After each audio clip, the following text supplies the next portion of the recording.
10वीं किस्त। मुझे यकीन है तानिया अपने मकसद में ज़रूर कामयाब होगी और हम भी उसके साथ हैं। इंशाल्लाह ऐसा ही होगा। और हाँ, तुम क्या कह रहे थे कि बहुत कुछ डिस्कस करना है? यार, सबसे बड़ी प्रॉब्लम तो वसीला का घर की खवातीन के साथ रवैया है। मैं घर पर ना हूँ तो उनके लिए मैनेज करना बहुत मुश्किल हो जाता है। फूफो अलग परेशान रहती हैं। दूसरा मसला घर में जगह की कमी का पेश आ रहा है। उसके लिए तो खैर मैंने कामरान से बात कर ली है। हमने पुप्पो के अकेलेपन की वजह से घर किराए पर चढ़ाया था।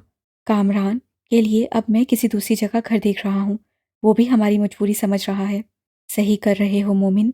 और वसीला का अपने घर जाना उसके लिए भी बहुत ज़रूरी है कि अगर उसे पुरानी बातें कुछ कुछ याद हैं तो अपने घर अपने कमरे में वापस जाना बहुत मददगार साबित होगा। लेकिन मसला ये है कि वहाँ से फुप्पो और वसीला होंगी और फुप्पो से तो वो डरती और छुपती है और हरगिज़ उनके साथ रहने को तैयार नहीं। मुंसिफ ने भी लब भेजे। एलिया और मामी का जाना भी किसी काम का नहीं। वो उन्हें भी पसंद नहीं करती। वो अपने आप में बड़बड़ाया था। तुम घर आ जाओ मुंसिफ। मोमिन ने एकदम ही कह दिया तो मुंसिफ ने चौंक कर सर उठाया। मैं? वो हैरत ज़दा था। क्या ये इतना आसान है मोमिन? आसान या मुश्किल मुझे नहीं पता मुंसिफ, लेकिन ये बहुत ज़रूरी है। तुम समझ नहीं रहे मोमिन। उसे बेचैनी से जगह बदली। अम्मी और बाकी घर वाले इस हकीकत को मान भी जाएं कि मैं उस घर का फ़र्द हूँ। हम बाकी दुनिया को कैसे यकीन दिलाएंगे? और कौन मानेगा इतना बड़ा सच जो दुनिया के नज़दीक मालूम नहीं सच है भी या नहीं? और प्लीज़ मुनसिफ, इस वक्त सिर्फ वसीला के मुतालिक सोचो। वो हमारे पास इस वक्त मेरे अलावा कोई नहीं है जिसे वो अपना समझे। और मुझे सिर्फ तुम्हारी नहीं रिमशा की भी ज़रूरत है। तुम्हें उसने अगर सिर्फ पहचाना था तो रिमशा और तानिया को उसने अपनी नई दोस्त समझा है। वो मुझसे कई बार उन दोनों के मुतालिक पूछ चुकी है। ऐसे में अगर तुम घर आ जाओ तो रिमशा मुस्तकिल उसके पास आ जाएगी। फिर तुम खुद सोचो, वो रिमशा का खून उसकी सगी बहन है। तुम दूर रहकर रिमशा पर भी जुल्म कर रहे हो क्योंकि हमारी ज़िंदगी आप सबसे दूर रहते गुजरी है। मुझसे बेहासा कुछ टल हुआ। फिर खुद ही सर झटक कर हाथ थके थके अंदाज में अपनी गोद में गिराए। मैं सिर्फ वसीला के नहीं अरहम और हवेली वालों के बारे में भी सोच रहा हूँ मोमिन। वहाँ भी कोई नहीं जानता कि रिश्तों की नौयत बदल चुकी है। और अगर जान जाए तो यकीन मरते दम तक नहीं करेंगे। ऐसे में अरहम की बीवी के साथ मेरा एक ही घर में रहना। उसे सवालिया मोमिन की तरफ देखा तो उसने भी एक गहरा सांस खींचा। बात तुम्हारी ठीक है मुनसे, लेकिन सबसे पहले मेरा तुम्हें मशवरा है कि तुम हवेली वालों के प्रेशर से बाहर निकल आओ। और वो इसलिए कि तुम हवेली के मालिकों में से एक हो और तुम्हें ये बात रोज़ाना के हिसाब से खुद को याद दिलानी होगी। जहाँ तक किसी को यकीन दिलाने की बात है तो सबसे पहली बात ये कि दादी हयात हैं, वो खुद काफ़ी हैं। दूसरे ये कि सच बहरहाल एक फ़र्द कीमत रखता है। इसकी हकीकत को कोई लाख झुटलाए वो अपनी जगह पर कायम रहता है। इसलिए मेरा तुम्हें मशवरा है कि सबसे पहले रिमशा को ये सच बताओ। उसके बाद तानिया को बताकर उससे सलाह मांगो। वो यकीनन एक बहुत अच्छी मशीर है। और हाँ, फुप्पो का घर 2-3 दिनों में फारिग हो जाएगा। मैं तानिया से मशवरे के बाद उनको वहाँ शिफ्ट करना चाहता हूँ। तुम किसी वक्त तानिया को घर ले आना। मैं और एलिया उससे सेटिंग वगैरह के मुतालिक डिस्कस करना चाहते हैं। मेरा मतलब है, क्या पुराना माहौल पैदा करना वाकई कुछ हेल्प करेगा या हमें कुछ और सोचना चाहिए?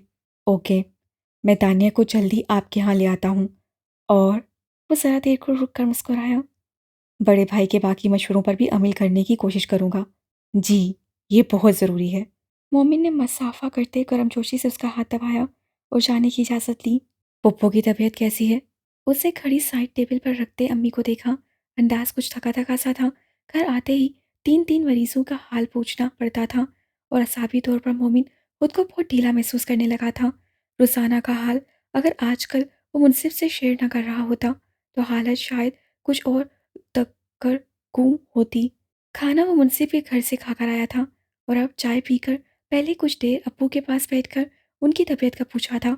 इस्लामाबाद से वापसी पर दवाओं और थेरापी की वजह से उनकी हालत बहुत बेहतरी की तरफ माइल थी। अब वो बातें करने के दौरान अटकते बहुत कम थे। 4-5 लफ्ज़ तो बड़ी रवानी से बोल जाते थे। हाथ भी अब एक फिट ऊपर तक उठा लेते थे। उंगलियों के इशारे पहले की निस्बत ज़्यादा पुख्ता हो गए थे। और सबसे अच्छी बात ये थी कि अब उनकी गर्दन एक साइड को ढलकी न रहती थी। गर्दन का तनाव 90% वापस आ चुका था। वो खुद भी अपनी तबीयत और अपने इलाज से बहुत मुतमिन थे और अब वो मोमिन और नुसरत की मदद से लॉन में चहलकदमी भी शुरू कर चुके थे। उनके डॉक्टर का कहना था कि चंद माह के अंदर वो मुकम्मल फिट और तंदुरुस्त महसूस करेंगे। दूसरा नंबर रिजवाना फूफो का होता। वो उनके पास बैठकर उन्हें वसीला के मुतालिक अच्छी अच्छी खबरें सुनाता। आजकल वो भी इस बात से खुश थी कि वो अपने घर में वापस शिफ्ट होने वाली थी। इसके बाद वो वसीला के पास बैठता, लेकिन वसीला से सिर्फ उसकी तबीयत के मुतालिक बात होती। तानिया आजकल पूरे अनहमाक से ज़हनी अमराज की स्टडी कर रही थी। वसीला की चोट के मुतालिक उसे पूरा यकीन था कि वो जल्द किसी नतीजे पर पहुंचकर मशवरा देगी कि ऐसे पेशेंट के साथ किस तरह डील करना चाहिए। और चौथा आज का अहम काम कामरान के पास जाना था। वो लोग अगले रोज़ से घर छोड़ रहे थे। मोमिन को इसी सिलसिले में कुछ ज़रूरी बातें करनी थी। वो पुप्पो की तबीयत पूछकर कमरे से बाहर निकला तो एलिया चाय लिए सामने आ गई। दिन भर के बाद वो अब उससे दिखाई दी थी। गहरे मोंगिया कलर में वो कोई सायरा लग रही थी। वो ज़्यादा ना सोचते नज़र चुराकर पुप्पो के कमरे में आ गया। एलिया भी ट्रे लिए वहीं आ गई। नुदरत मामी भी उसकी अम्मी के साथ बैठी थी। ट्रे में 3 कप थे, उसे सामने मेज़ पर रख दिए। आपी और रीबा वहीं मैट्रेस पर बैठे ब्लॉक से खेल रहे थे। वो चाय रखकर उसके पास जा बैठी। वसीला की चाय। नुदरत मामी ने सवालिया एलिया को देखा। आपी ने खाना लेट खाया है मामी, और अभी मैं गई तो वो सो रही थी। जब जागेंगी तो बना दूंगी। और तुम? उन्होंने मालूम नहीं क्या पूछा था। मोमिन ने अम्मी के सवाल पर एक नज़र यूं ही एलिया को देखा, लेकिन उससे बिना कोई जवाब दिए सर झुका लिया। ये तो चाय नहीं पीती। अम्मी ने नुदरत को याद दिलाया। वो यही समझी कि नुदरत उससे चाय का पूछ रही हैं। नहीं, मैं खाने का कह रही हूँ। इसने हम सबको खाना दिया लेकिन खुद नहीं खाया था। क्यों एलिया, खाना क्यों नहीं खाया? रिजवाना भी उसे तशवीश से देखने लगी, जबकि वो बुरी तरह नर्वस हो गई। वो हरगिज़ नहीं चाहती थी कि इस मौजू पर बोला जाए, और मोमिन ने इस बात को शिद्दत से महसूस किया कि वो खाने के मौजू से गुरेज कर रही थी। वजह अलबत्ता उसकी समझ में नहीं आ सकी। क्या बात है, खाना क्यों नहीं खाया? एलिया जो ही अपने कमरे में गई, वो बहाना करके उठते फौरन उसके पीछे आया, लेकिन जवाबन एलिया ने बिना कुछ कहे खामोशी से एक नज़र उसे देखा, जिस पर मोमिन मजीद चौंका। एलिया की नज़र कुछ कहती कुछ जताती हुई सी थी, जैसे कहती हो खुद याद करें। लेकिन क्या? वो कुछ देर सोचने के बाद भी समझ नहीं पाया। यार बताओ ना, क्या वजह है? वो फिर उसके सामने आ गया। सुबह आपने क्या कहा था? उसने उल्टा उसी से पूछ लिया। सुबह? वो सोच में पड़ गया। नाश्ते के टाइम किचन में? वो नीचे देखने लगी।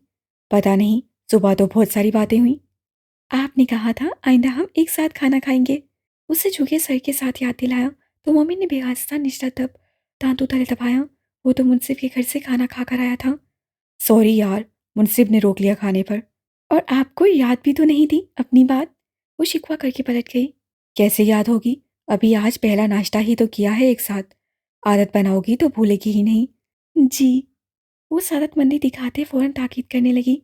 मोमी ने कुछ देर उसकी बेतुकी मसरूफियत को देखा, फिर आगे बढ़कर उसे कंधों से ऊंचा करते अपने सामने सीधा खड़ा किया।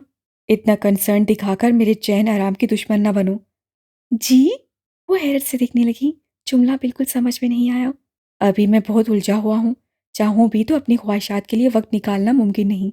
वो क्या कहते हैं, अभी कुछ दिन लगेंगे ख्वाब को ताबीर होने में। वो मुस्कुराया। मेरे साथ ऐसा ही कुछ है। कितनी बातें, कितने इंकशाफ हैं जो सिर्फ तुमसे शेयर करने हैं। लेकिन ये सारा हुस्न फुर्सत मांगता है, जो अभी मेरे जहन और दिल को भी हासिल नहीं। जानती हो एलिया? उसके माथे पर आए बालों को उंगली से हटाने लगा। इन सब में एक बात ऐसी है जो तुम्हें हैरान कर देगी, और जिसे बताने के लिए मैं बहुत बेताब हूँ। लेकिन काश वो वक्त कुदरत मुझे जल्द नसीब कर दे। जी मुझे अंदाज़ा है, और मैं चाहती हूँ आपकी हर परेशानी बांट सकूं। बांट ही तो रही हो मेरी जान, पहले दिन से। और कौन है जिससे मेरे बोझ अपने सर लिए हैं? बोझ कैसे? वो उसे देखने लगी। मेरी औलाद, मेरी फैमिली। ना। एलिया ने बेहासा उंगलियां उसके लबों पर रख कर रोका। ना बच्चों को बहुत समझते हैं, ना फैमिली को। अल्लाह पाक नाराज होगा। फिर मैं बच्चों के लिए और आपकी फैमिली के लिए पढ़ाई तो नहीं थी। के बात उसके मुंह में रह गई, और मोमिन ने उसे हल्का सा अपनी तरफ खींचा। और मोमिन, वो क्या है तुम्हारा? अभी नहीं। वो मुस्कुराई तो होंठों पर शर्मीली लेकिन शरारती सी हंसी भी थी। मैं भी तभी बताऊंगी, क्योंकि वो जरा सा रुकी। हैरान करने के लिए मेरे पास भी कुछ है। अच्छा?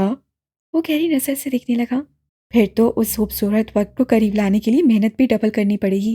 तो क्या इसी लिए आपने अरूबा को बुला भेजा है? वो एकदम खफा होते उससे दूर हट गई, जबकि मोमिन ने वहीं रुककर इस नई अछूती बात को सोचा। उससे अम्मी से कहा था कि कल सुबह कामरान वगैरह घर फारिग कर देंगे, फिर रूपा बच्चों को संभाल लेगी और एलिया फ़िरोज़ा मिलकर घर साफ कर लेंगी। अब लगता था अम्मी ने यही बात एलिया को बताई थी, लेकिन ये एलिया इससे बाहर जाती एलिया को दरवाजे में रोका। ए लड़की, तुम अरूबा से जेलस होती हो हाँ? वो लोग मुझे पसंद नहीं करते, तो मैं क्या जेलस भी नहीं हो सकती? वो सर झुकाए खड़ी थी। ये किसने कहा? और किसने? आपकी हाला हर बार कुछ ना कुछ कह जाती हैं। उस रोज़ कहने लगी, तुम्हें बच्चे पालना तो आता ही नहीं था। साफ लग रहा है मकसद कुछ और था। हाला ने ऐसा कहा? उसे यकीन नहीं आया।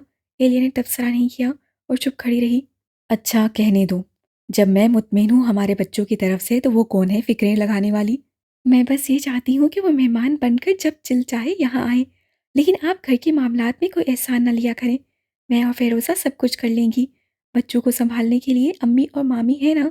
ठीक है ज़ोजा मोहतरमा, लेकिन जब तक आप समझाएंगी नहीं, मुझे पता कैसे चलेगा? अगर आप मुझसे बात करती तो मैं रिमशा का नाम लेती। वो इतनी नाइस, इतनी कोऑपरेटिव है कि कहती तुम बच्चों का ख्याल रखो, मैं और फ़िरोज़ा घर साफ करते हैं। हाँ वाकई, मुझे बिल्कुल ख्याल नहीं आया। बस तो आप आइंदा मेरे मशवरों पर ही चला करें। वो शरारत से मुस्कुराई। हाजिर जनाब। वो हल्का सा झुका और एलिया बड़े दिल से हंसती हुई बाहर निकल गई। ये बंदा तो कितना अच्छा हो गया था, सड़ू भी नहीं लगता था। गुस्सा और अकड़ भी अब कहाँ रह रहे थे। हलाको तो सचमुच मोमिन बन गया था। वो खिलखिलाती हुई किचन में दाखिल हो गई।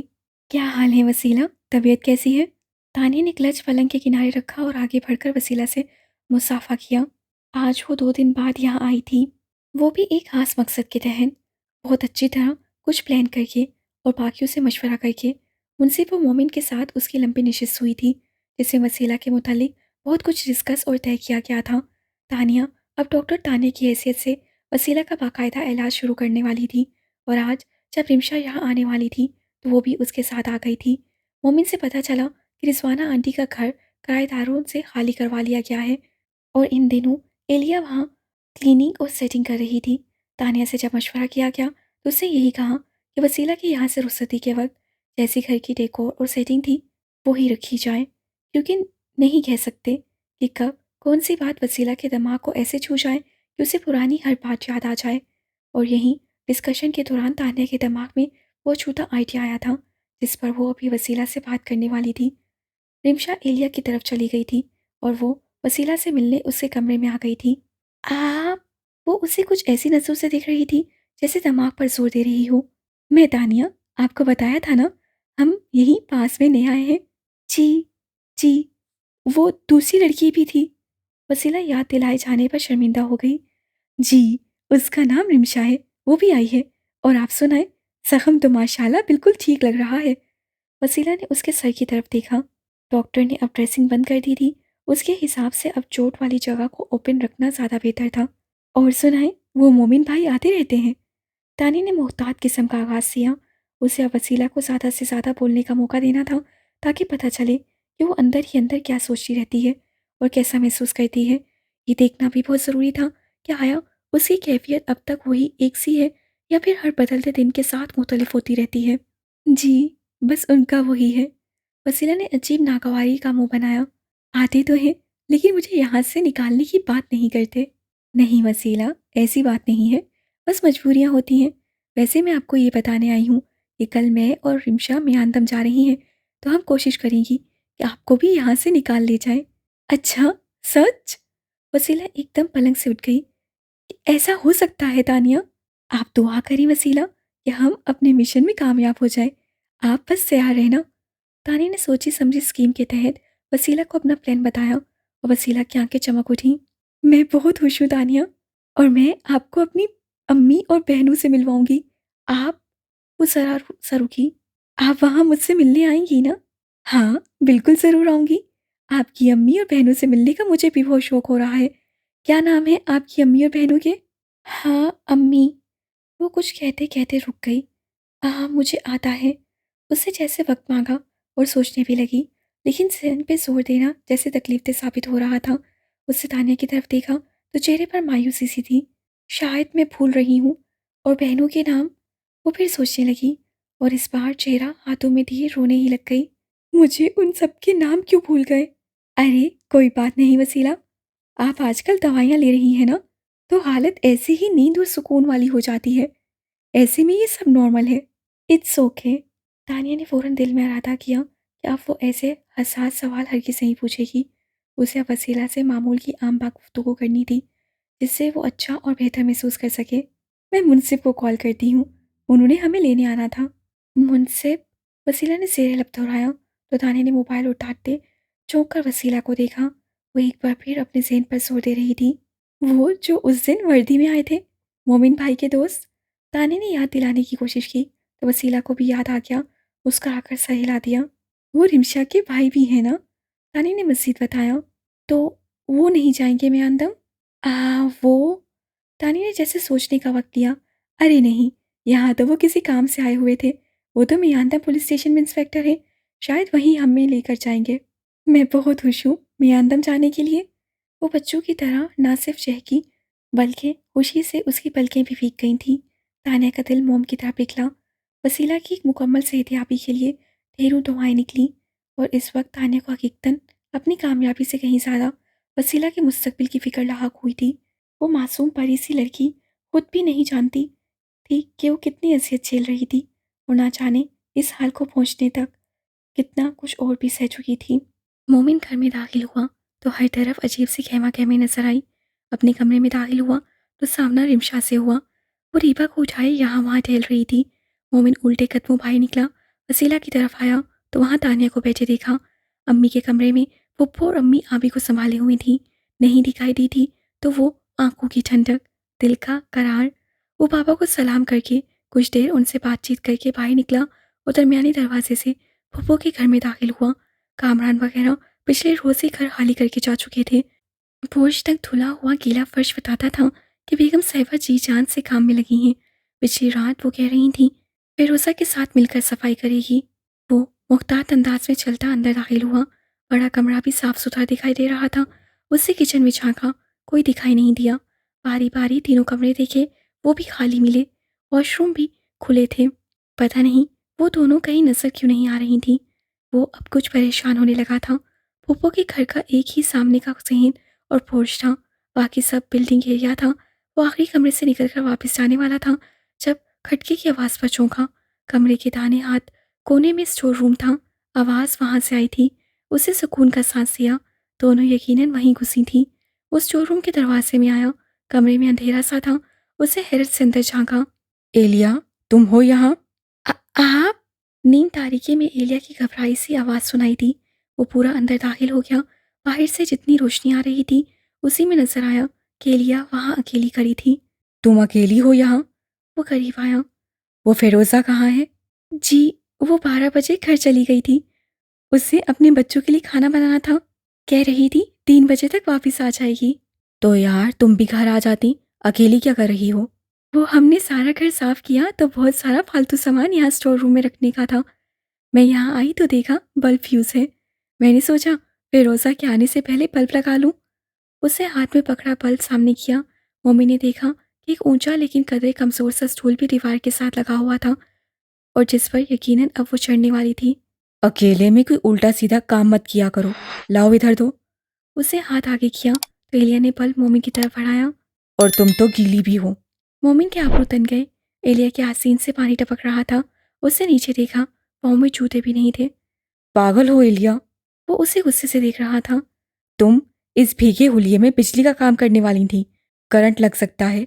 फिर ये हिलता जुलता स्टूल, अगर तुम इससे गिर जाती, चीख मारती, तो आवाज भी कोई नहीं सुन सकता। हद है लापरवाही की। वो बल्ब को बिस्तरों के ऊंचे ढेर पर फेंक कर उसे से बाहर निकल गया, और एलिया को मुद्दत बाद वो मोमिन याद आया जो उसकी उल्टी सीधी हरकतों पर पूरी तरह चिढ़ जाता था। वो सख्त पेशेमान हुई। मोमिन तो फिर से बदल गया था। वो तो समझ रही थी हालात बदल रहे हैं, ख्यालात बदल रहे हैं। जिंदगी ना जाने क्या से क्या होने वाली है। और ये क्या हो गया था? मोमिन तो पुरानी एलिया को देखकर फिर से मायूस हो गया। वो बहुत ही डरते डरते स्टोर रूम से बाहर निकली। मोमिन दोनों हाथ कमर पे रखे पीठ मोड़े खड़ा था। सॉरी। उसके मुंह से बड़ी दिक्कत के साथ फौरी तौर पर बस यही निकल सका। अब गुस्से भरे मोमिन के सामने और कहा भी क्या जा सकता था? उसे रह रहकर अपने सारे पुराने करतूत याद आ रहे थे। जिन्होंने हमेशा ही मोमिन को इतना दबाया था कि वो उसकी सूरत तक देखने को तैयार नहीं होता था। सॉरी, वो कहते हुए पलटा तो लहजा इंतहा का तल्ख था। बस एलिया, सिर्फ सॉरी। वो उसका बाजू खींचकर सामने खड़ा करते उसकी आंखों में देख रहा था।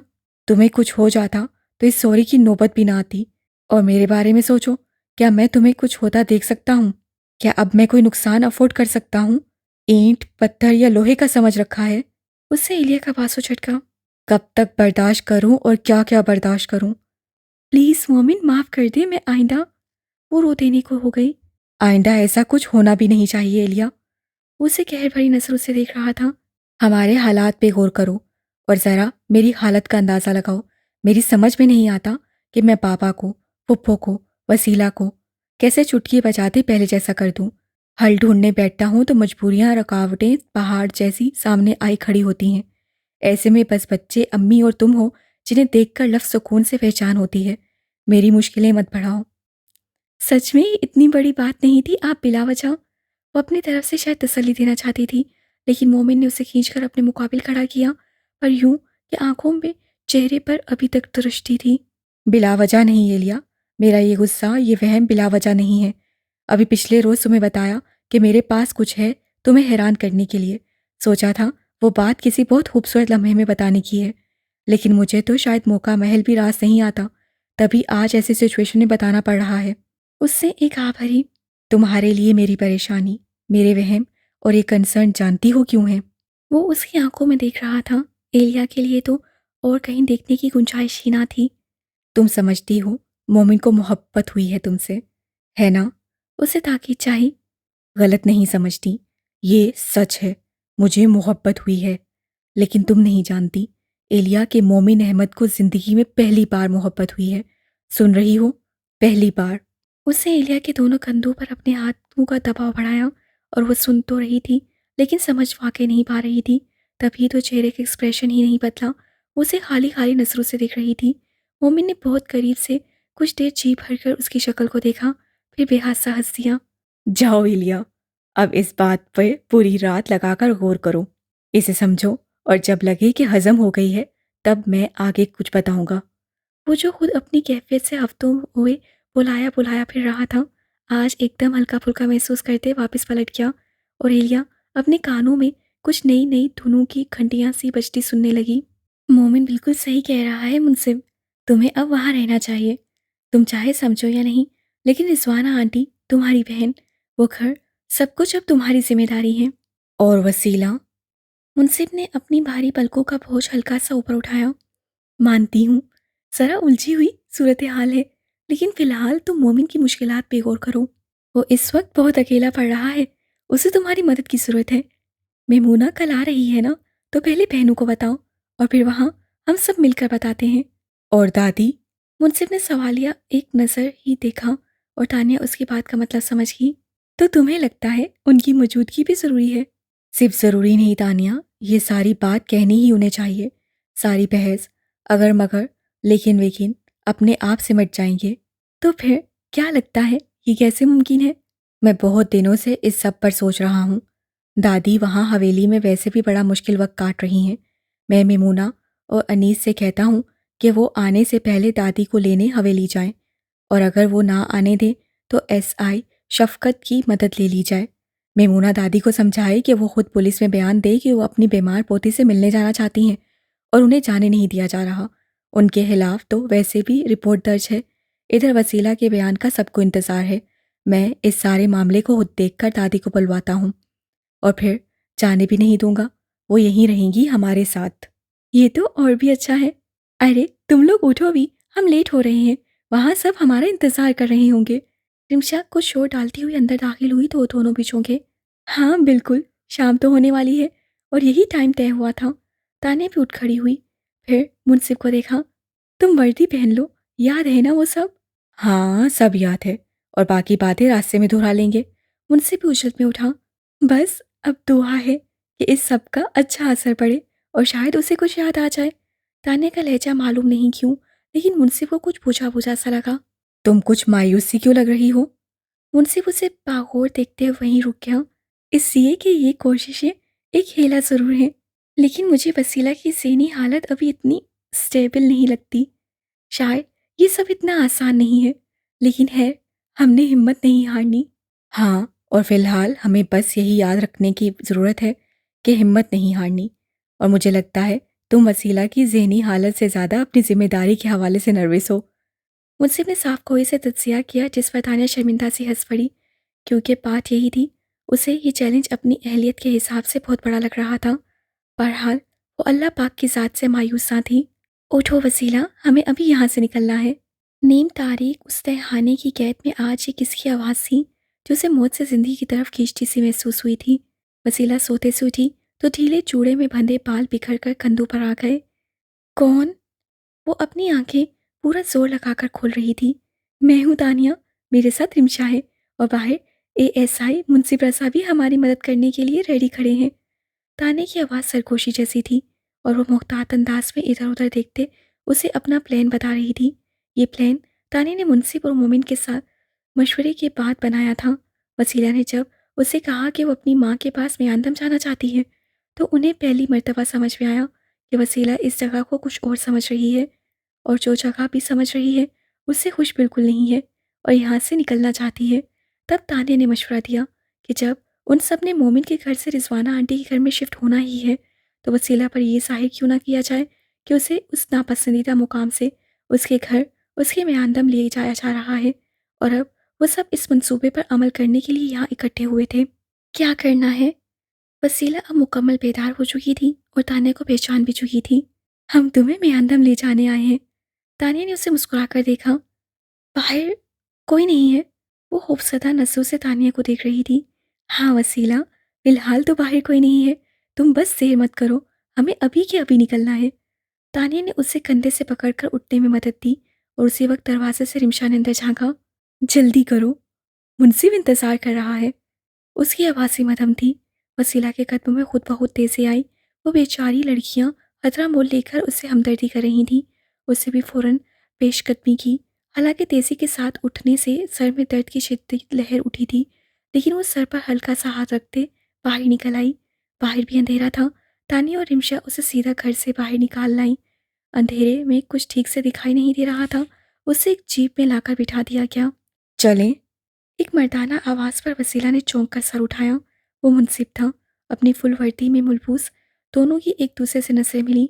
वसीला की आंखों में मुस्कुराहट के साथ तशक्कुर उभरा, और फिर उससे पलकें मूंद ली थीं, जबकि मुंसिफ मारे दुख और शर्मिंदगी के मुस्कुरा भी नहीं सका। वसीला की हालत हमेशा ही उससे पछतावों में घेरने लगती, और फिर वो पैरों खुद को इस दर्द से निकाल नहीं पाता था। उससे खामोशी से जीप आगे बढ़ाई, और अब उसे म्यांदम का एक खूब लंबा चक्कर काटकर वसीला के घर दाखिल होना था। मोमिन ने इस दौरान रिजवाना फूफो, अम्मी और एलिया को दूसरे घर भेजा। वहाँ की सेटिंग ताने के मशवरे के मुताबिक बिल्कुल पुराने अंदाज की कर रखी थी। रिजवाना तो इस कदर ख्वास वख्ता थी कि उन्होंने कपड़े भी वही पहन लिए जिसमें वसीला ने उन्हें आखिरी मरतबा देखा था, और ये सारा प्लान तानिया ने बनाया था। वसीला चूंकि अभी तक अपनी अम्मी और बहनों को पहचान नहीं पाई थी और उनसे खौफजदा रहती थी, तो ये सोचा गया कि क्या पता अपना घर याद आने के साथ साथ उसे अपनी अम्मी और बहन भी याद आ जाए। मुंसिफ ने एक नज़र पीछे पलट कर देखा। घर नज़दीक आने वाला था, इसलिए तानिया ने वसीला को आंखें खोलने को कहा। वो उसे बता रही थी कि हम म्यांदम पहुंच गए हैं और घर आने वाला है। वैक्यूम मिरर में नींद तारीकी की वजह से मुंसिफ को वसीला के तासुरात तो दिखाई ना दे रहे थे, लेकिन वो दिल से तवक्को ज़रूर था कि सब कुछ पहले जैसा हो जाए। वो वो रो रही हैं। एलिया खिड़की से कुछ झांक कर पलटी तो मोमिन से टकराते टकराते बची। एक मिनट यार, आराम से। मोमिन ने फिर कंधे से पकड़कर सीधा किया। अब तो उसे लगने लगा था जैसे जिंदगी का मकसद एलिया को गिरने से बचाना है। जब देखो वो कहीं ना कहीं ऊंधी गिरी मिलती। आप भी। उससे आवाज़ सींची करते मोमिन को आसीन से पकड़कर खिड़की से दूर खींचा। तानिया उन्हें उनके कमरे में ये कहकर बिठाई थी कि अब वो म्यांदम में अपनी अम्मी के घर में है और बिल्कुल महफूज है।